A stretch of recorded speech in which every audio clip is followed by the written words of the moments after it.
नमस्कार मित्रों, मैं मोनिका पाल। आज की हमारी स्टोरी है सर्वश्रेष्ठ दानी राजा विक्रमादित्य। एक बार उज्जैनी के राजा विक्रमादित्य ने एक महाभोज का आयोजन किया। उसमें असंख्य विद्वान, ब्राह्मण, व्यापारी तथा दरबारी आमंत्रित थे। भोज के मध्य में चर्चा चली कि सबसे बड़ा दानी कौन है। सभी ने एक स्वर से विक्रमादित्य को दुनिया का सर्वश्रेष्ठ दानवीर घोषित किया। राजा विक्रमादित्य लोगों के भाव देख रहे थे। तभी उनकी नज़र एक ब्राह्मण पर पड़ी जो अपनी राय नहीं दे रहा था, लेकिन उसके चेहरे के भाव से प्रतीत हो रहा था कि वह सभी लोगों के विचार से सहमत नहीं है।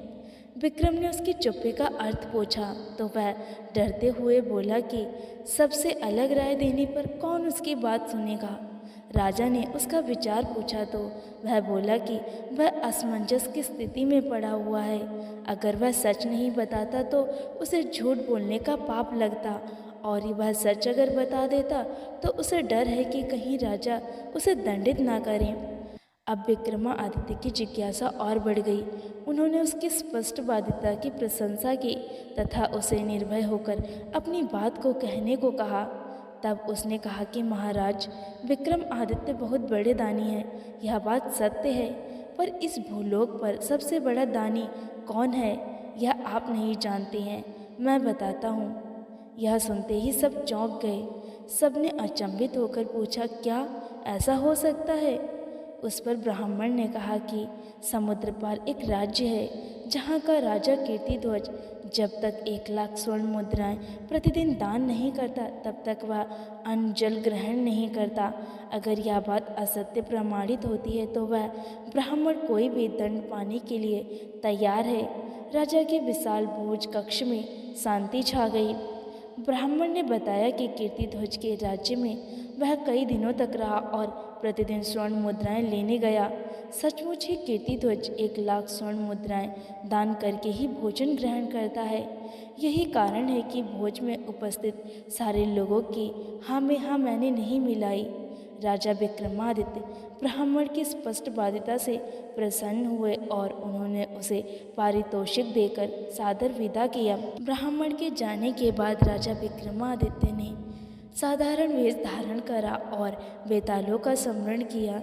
तब दोनों बेताल उपस्थित हुए तो उन्होंने समुद्र पार राजा कीर्तिध्वज के राज्य में पहुंचाने को कहा। बेतालों ने पलक झपकते ही उन्हें वहां पहुंचा दिया। कीर्तिध्वज के महल के द्वार पर पहुंचने पर उन्होंने अपना परिचय उज्जैनी नगर के एक साधारण नागरिक के रूप में दिया तथा कीर्तिध्वज से मिलने की इच्छा जताई। कुछ समय बाद जब वे कीर्तिध्वज के सामने उपस्थित हुए तो उन्होंने उसके यहाँ नौकरी की मांग की।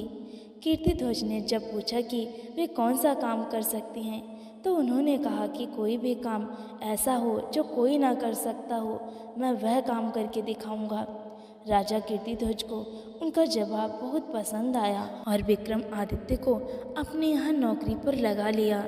वे द्वारपाल के रूप में नियुक्त हुए। उन्होंने देखा कि राजा कीर्तिध्वज सचमुच ही हर दिन 1,00,000 स्वर्ण मुद्राएं जब तक दान नहीं कर देता तब तक अन्न जल ग्रहण नहीं करता। उन्होंने यह भी देखा कि राजा कीर्तिध्वज रोज शाम को अकेला कहीं निकल जाता और जब लौटता तो उसके हाथ में 1,00,000 स्वर्ण मुद्राओं से भरी हुई थैली होती। एक दिन शाम को उन्होंने छिपकर कीर्तिध्वज का पीछा किया। उन्होंने देखा कि राजा कीर्तिध्वज समुद्र के पास स्नान करके एक मंदिर में जाता और एक प्रतिमा की पूजा करता। पूजा अर्चना करने के बाद वह खौलते तेल की कढ़ाई में कूद जाता। जब उसका शरीर जल भुन जाता तो कुछ जोगिनियाँ आकर उसका जला भुना शरीर कढ़ाई से निकाल कर नोच नोच कर खाती और तृप्त होकर चली जाती। जोगिनियों के जाने के बाद प्रतिमा की देवी प्रकट होती और अमृत की बूंदें डालकर कीर्तिध्वज को जीवित करती। अपने हाथों से 1,00,000 स्वर्ण मुद्राएं कीर्तिध्वज की झोली में डाल देती और कीर्तिध्वज खुश होकर महल लौट जाता। प्रातःकाल वही स्वर्ण मुद्राएं वह याचकों को दान कर देता। विक्रम को समझ आ गया उसके नित्य 1,00,000 स्वर्ण मुद्राएं दान करने का रहस्य। अगले दिन राजा कीर्तिध्वज के स्वर्ण मुद्राएं प्राप्त करके चले आने के बाद विक्रम ने भी नहा धोकर देवी की पूजा की और तेल की कढ़ाई में कूद गए। जोगिनियाँ जब उनके जले भुने शरीर को नोच नोच कर खाकर चली गईं तो देवी ने उनको जीवित किया। जीवित करके जब देवी ने उन्हें स्वर्ण मुद्राएं देनी चाहिए तो उन्होंने यह कहकर मना कर दिया कि देवी की कृपा ही उनके लिए सर्वोपरि है। यह क्रिया उन्होंने 7 बार दोहराई। 7वीं बार देवी ने उनसे बस करने को कहा तथा उनसे कुछ भी मांग लेने को कहा। विक्रम को इसी बात का इंतजार था। उन्होंने देवी से वह थैली ही मांग ली जिससे स्वर्ण मुद्राएं निकलती थीं। ज्यों ही देवी ने वह थैली उन्हें सौंपी, चमत्कार हुआ। मंदिर, प्रतिमा सब कुछ गायब हो गया। अब दूर तक केवल समुद्र तट ही दिखाई दे रहा था। दूसरे दिन जब कीर्तिध्वज वहाँ गया तो निराश हुआ। उसका वर्षों से 1 लाख स्वर्ण मुद्राएं दान करने का नियम टूट गया। वह अन्न जल त्याग कर अपने कक्ष में असहाय पड़ा रहा। उसका शरीर क्षीण होने लगा। जब उसकी हालत बहुत अधिक बिगड़ने लगी तो विक्रम उसके पास गए और उसकी उदासी का कारण जानना चाहा।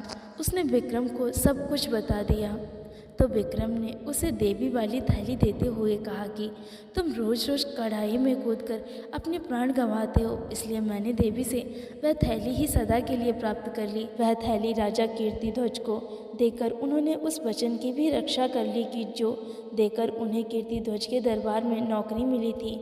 उन्होंने सचमुच वही काम कर दिखाया जो कोई भी नहीं कर सकता। राजा कीर्तिध्वज ने उनका परिचय पाकर उन्हें सीने से लगाते हुए कहा कि वे सचमुच इस धरा पर सर्वश्रेष्ठ दानवीर हैं, क्योंकि उन्होंने इतनी कठिनाई के बाद प्राप्त स्वर्ण मुद्राएं प्रदान करने वाली थैली ही बेझिझक दान कर दी। अगर जानकारी आप लोगों को अच्छी लगी है तो वीडियो को लाइक ज़रूर करें और इसे शेयर भी करें। और इसी तरह के वीडियोस और कहानियाँ सुनने के लिए हमारे चैनल हिंदी कहानियों का बॉक्स को सब्सक्राइब ज़रूर करें। वीडियो देखने के लिए आपका बहुत बहुत शुक्रिया।